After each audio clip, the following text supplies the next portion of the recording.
আমি আমার লাইফে এই পর্যন্ত কোনো টাকা জমাই নাই। আমি যা ইনকাম করছি সব দিয়ে আমি ঘোরাফেরা করছি। আমার যখন যেটা ইচ্ছা সেটা খাওয়া দাওয়া করছি।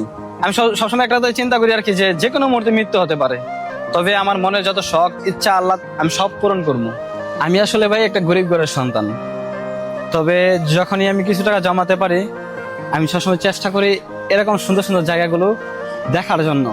এই যে ভিউটা দেখতে পারছেন না, এটা হচ্ছে অনেক সুন্দর একটা জায়গা। তো এখানে আসার পরে আমার মনে হইতেছে কেন জানি যে আমি আপনাদের সাথে কিছু কথা শেয়ার করি। সেটা হচ্ছে আমি আমার লাইফে এই পর্যন্ত কোনো টাকা জমাই নাই।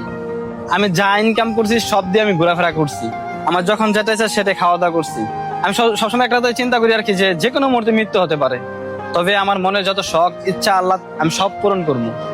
কিন্তু ঘুরে ফিরে আমি শুধু একটা কথাই বলি যে আমি একটা গরিব ঘরের সন্তান। তবে সবাই দোয়া করবেন, যেহেতু সবসময় ঘোরা নিয়ে ব্যস্ত থাকি, যেন সবসময় ভালো থাকতে পারি, সুস্থ থাকতে পারি এবং কোন দুর্ঘটনার শিকার যাতে না হয় আর কি।